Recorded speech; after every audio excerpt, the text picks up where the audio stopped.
Hi there, I'm Harriet Jachec and I'm here with Ronja Berthold, the Political Outreach Officer for ProVeg International and the European Vegetarian Union, and Minna Hakaoja, the Food Industry and Retail Consultant for ProVeg. Thank you for joining me today. Thank you. Thank you. So concerns have been raised among consumers and in studies, such as the one from Action on Salt, about the levels of salt content in meat-free alternatives. How can food companies viably reduce salt content in plant-based meat alternatives whilst retaining flavours?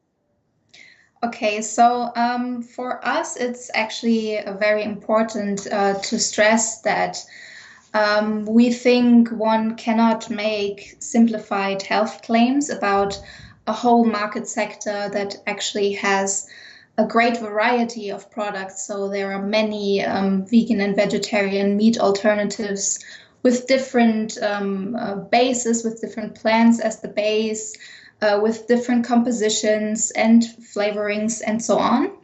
So yeah, it's a great variety on the market. When it comes to salt, yeah, some vegan and vegetarian alternatives do contain large amounts of salt. But there was the study of the German Albert Schweitzer Foundation, and they compared vegan and vegetarian alternatives to their meaty counterparts or their animal-based counterparts.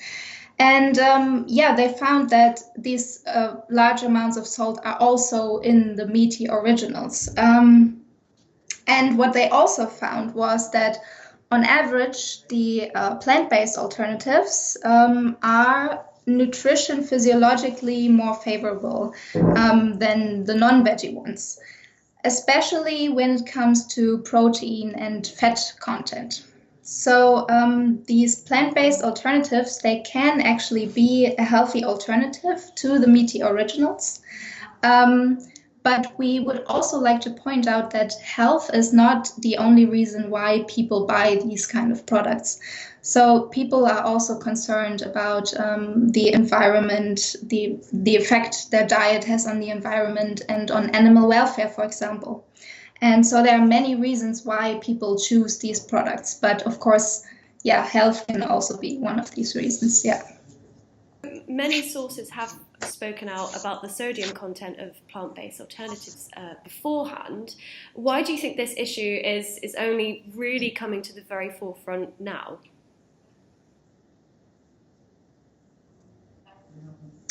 In the past, there were not so many products as there are now in this category. So now we have a great variety, and the market is actually still growing. In the past, it was more niche. So now that more and more people are consuming meat alternatives, the products and the whole category simply gain more attention. We believe that this is the biggest reason for that. Do you think that legislative action will catch up with these studies and these consumer concerns, just as the sugar tax has done for us in the UK, for example? We can say for sure, of course. At the moment, what we're seeing in politics is that they're more counting on voluntary commitment by the industry.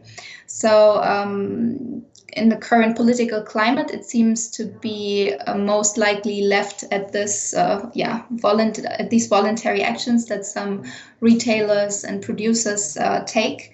And yeah, even the sugar tax is only implemented in some countries so far. So yeah, we can say for sure it might be possible, sure, but currently it doesn't look like there will be strict legislative action. In the future, then, if there would be legislative action, what could food companies who offer these meat-free alternatives do in response to legislative action? It would, of course, strongly depend on the legislative action, if things would have to be changed at all. What we can say for sure, of course, that this would not only affect plant-based alternatives and companies, but all food producers. So yeah, they would all obviously have to comply with the law and develop their food compositions accordingly, and yeah, think about strategies to reduce salt if necessary. Yeah. Okay, and in terms of brands, then, what can plant-based brands do in order to reassure consumers about salt content as of now? For us, it's important that the results that this study of the German Albert-Schweitzer Foundation found are communicated, that many alternatives are nutrition physiologically more favorable than their animal-based equivalents. As ProVeg and the European Vegetarian Union, we do highlight the importance of a well-balanced and nutritious plant-based diet, of course. So processed products such as meat alternatives should not constitute the majority of people's diets. But of course, companies can also consider reducing the amount of salt, or also reducing fat levels, for example, in order to make it more joyful if you occasionally consume these meat-free alternatives.